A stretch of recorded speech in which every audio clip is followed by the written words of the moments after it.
रविंद्र फौजी हमेशा अन्याय के खिलाफ लड़ता है और लड़ता रहेगा।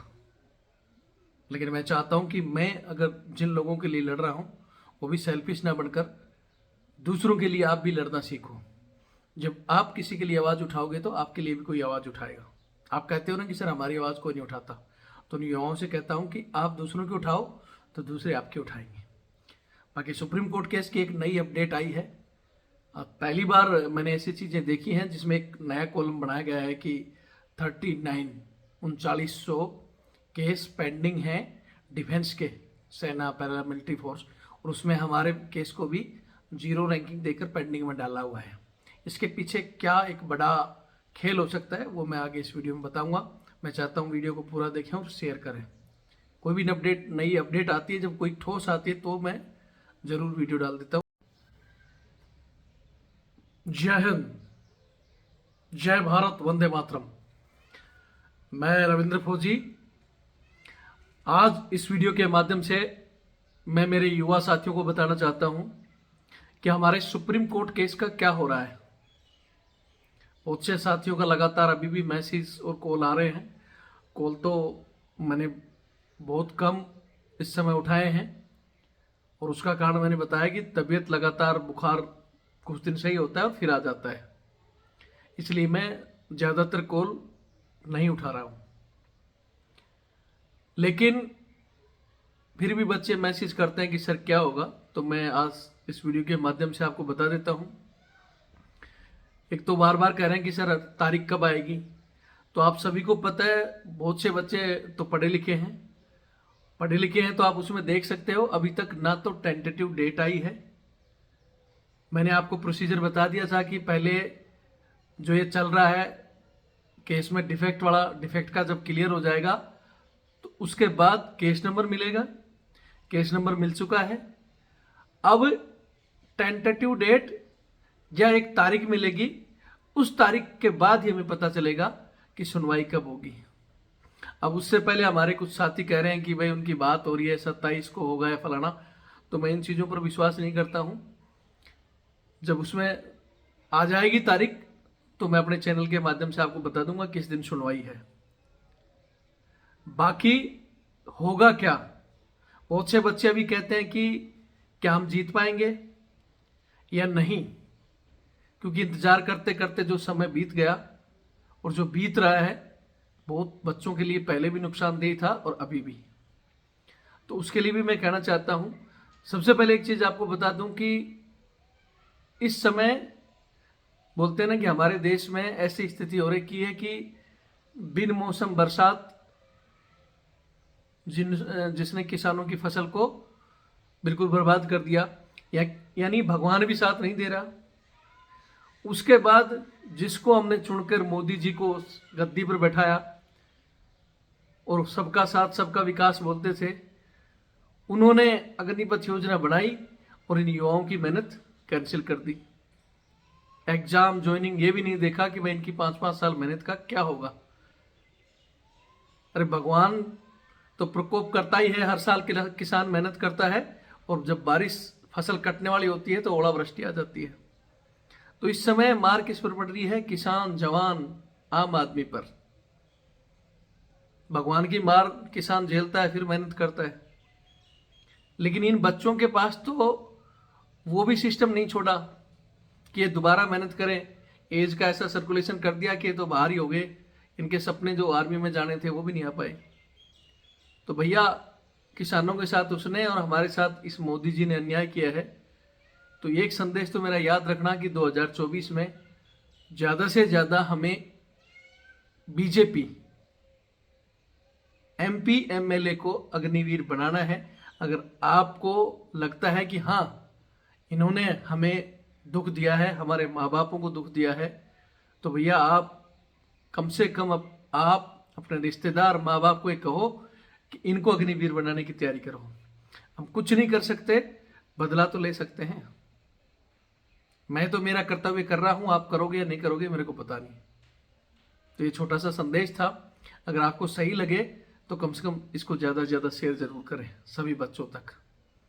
दूसरा एक चीज़ और कह देता हूं कि मोदी जी ने डुबो ही दिया, भगवान भी नहीं सुन रहा। अब एक बचा है चंद्रचूड़ सिंह जी। दिल्ली हाईकोर्ट में हमें उम्मीद थी कि कानून के हिसाब से जैसे उन्होंने सुनवाई की, सब कुछ किया, सरकार को, वकीलों को धमकाया, हमें लग रहा था कि हमारे पक्ष में देंगे। लेकिन क्या घोड़ हुआ है आप सबको पता है। पैसा चला है या कोई अगला MP MLA बनना है उनको या गवर्नर बनना है, वो तो भगवान जाने या वो जाने। लेकिन अब इस समय supreme court, CGI Chandrachud Singh ji और दूसरी तरफ सरकार, चाहे सरकार के कानून मंत्री हो, चाहे अमित शाह जी हो, मोदी जी हो, यानी एक तरफ सरकार और एक CGI की तकरार चल रही है इस समय। बहुत से फैसलों पर आप देख रहे होंगे, जैसे अभी एक जज के बारे में या 1 रैंक 1 पेंशन के बारे में, ऐसे बहुत से मुद्दे और भी हैं जिनमें लगातार चंद्रचूड़ सिंह जी सरकार को फटकार लगा रहे हैं, क्योंकि सरकार ने इनके लिए भी अड़चनें पैदा की हैं। जजों की शक्ति को दबाने की कोशिश कर रही है, जज का जो सुप्रीम कोर्ट में चीफ जजेस बनते हैं उसके लिए इंटरफेयर करने की कोशिश कर रही है। तो इस समय बोलते हैं ना, कभी कभी एक आपने सुना होगा ना कि जोटे जोटे लड़ते हैं झाड़कों का नुकसान होता है, यानी बड़े लोग लड़ते हैं तो उसमें छोटे का नुकसान होता है।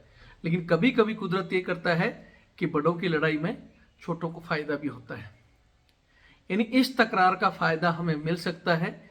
और बस यही एक उम्मीद है जहां आप केस जीत सकते हो। और ये डाउट निकाल दो आप, पहले सरकार कोशिश करती थी रजिस्ट्रार के थ्रू केस को इधर उधर करवाने की, या और भी बहुत सी चालें चलती थी। लेकिन अभी सारा का सारा सिस्टम CGI चंद्रचूड़ सिंह जी ने अपनी मुट्ठी में, अपनी पावर का पूरा इस्तेमाल कर रहे हैं। और जो भी केस पहले उन्हीं के पास जाता है, वही डिटेल करते हैं कहाँ जाएगा। उन्हीं की देख रेख में ये बड़े हाईलाइट के मुद्दे हैं सुनाई होते हैं, और हमारा केस लगभग उन्हीं के पास जाएगा या उनके अंडर में ही सुनवाई होगी। तो इस समय जीतने के चांस, जो परिस्थितियां हैं, बहुत ज़्यादा हैं। उन परिस्थितियों के हिसाब से जीत सकते हैं। बाकी कानून के हिसाब से हमें दिल्ली हाईकोर्ट में जीतना चाहिए था, लेकिन वहाँ से यहाँ आने के बाद में अगर हम कानून की बात करें तो बहुत कम उम्मीदें हैं। सिर्फ इस तकरार का फ़ायदा मिल सकता है हमें। लेकिन मैंने कहा था कि हमारे जो भी भाई केस लगा रहे हैं थोड़ा जल्दी करें।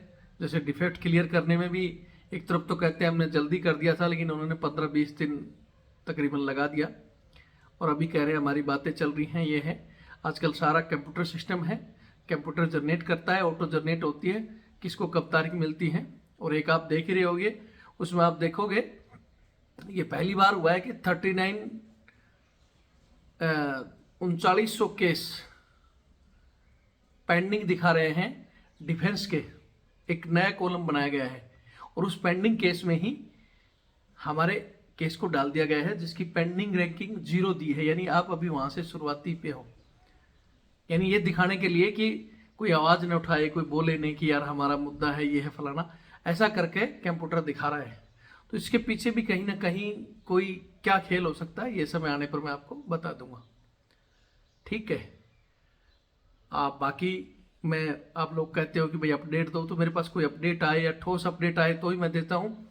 पहले मैं लगातार घंटों घंटों की लाइव करता था, क्योंकि उस समय मुद्दा मेरे को जो करना चाहता था मैं हाईलाइट करने वाला, मैं नहीं कर पाया, क्योंकि हमें दुश्मनों से लड़ना था, क्योंकि हमारी दुश्मन उस समय सरकार थी। लेकिन हमारे अपनों ने ही हमारी टांगें खींची और उसका नतीजा हम सब ने भुगता। अभी भी मैंने कहा कि एक बार केस की तारीख आने दो, इस मुद्दे को हाईलाइट रखो, ताकि सरकार के विपक्ष में जो फैसला देने वाले जज हैं, जिनको लगे कि मैं जिसके लिए लड़ रहा हूं वो जनता, कम से कम जज जब भी फैसला देते जनता का रुख लगभग देखते हैं कि क्या है। लेकिन आप लोग अभी शांत बैठे हो, क्योंकि जब मैं वीडियो डालता हूं तब वो हमारे वहां से निकलते हैं, नहीं तो वो आराम से सो रहे हैं। तो मेरा केस था, मैं दिन रात 24 घंटे जब प्रतिदिन लाइव आता था, लेकिन उस समय हमारे ही कुछ साथी कहते थे तो डॉलर कमा रहा है फलाना। अब तो मैंने बंद कर दिया। आपको क्या लग रहा था उसी डॉलर से मेरा घर चल रहा था? हालांकि मैं कहना नहीं चाहता, मैंने बहुत से ऐसे वीडियो देखे जिसमें एक महाराज कहा कि आप अपना कर्म करो, ये दुनिया है, आपको भगवान ने जो कर्म दिया है वो आप अपना करो, भगवान बनने की कोशिश ना करो। तो भाई हमने तो सोच लिया कि ना, भगवान है, हमने अपना कर्म किया है, जिसकी जैसी सोच है वो सोचेगा। समय आने पर जब मेरे को ताकत दिखानी होगी, जो तीर चलाना होगा मैं चलाऊंगा, इतना याद रखें, मैं पहले भी आपके साथ था, आगे भी रहूँगा। आपके नहीं, हर उस अन्याय के खिलाफ मैं लड़ने के लिए तैयार हूँ, चाहे वो कहीं भी कोई कर रहा हो, चाहे कितनी बड़ी ताकत हो। यानी रविंद्र फौजी अन्याय के खिलाफ लड़ता है, और मैं चाहता हूँ कि जिनके लिए मैं लड़ रहा हूँ वो भी दूसरे के लिए अन्याय से लड़ने का मादा पैदा हो उन लोगों में, कि वो भी सच्चाई के लिए लड़े। ये नहीं कि हर ही उसमें हम डालते हैं कोई वीडियो, जैसे उस दिन उस बहन का वीडियो आया था, वो फौजी भाई कई दिनों से लापता है, लेकिन उसमें भी बहुत से बच्चे हमारे सिर्फ सर वो कोर्ट केस की जानकारी दे दो। अरे कम से कम उस वीडियो को तो शेयर कर दो, उसके लिए तो 2 शब्द लिख दो, फिर आप अपना भी लिख सकते हो। सेल्फिश होकर आप अपने मुद्दे के लिए कुछ कर सकते हो, लेकिन दूसरों के लिए करोगे तो दूसरा भी आपके लिए करेगा। आप कहते हो ना कि कोई हमारी आवाज़ नहीं उठाता, आप कितनों की आवाज़ उठा रहे हो, इस बात का ध्यान रख लेना। ठीक है, बाकी कुछ नहीं कहूँगा मैं। जल्दी कोई अपडेट आएगी तो आपको देता रहूँगा, जितने के चांस हैं। आस रखो और उस भगवान से, बोलते ना रूट तो भगवान भी रखा है इस समय, लेकिन फिर भी परीक्षा ले रहा है, किस समय उसकी छड़ी घूम जाए और हम जीते। बस इसी आशा के साथ हमारे साथियों को कहूँगा कि थोड़ी सी नज़र बना के रखें, और जो भी काम है उसको थोड़ा फास्ट करें। जय हिंद, जय भारत, वंदे मातरम।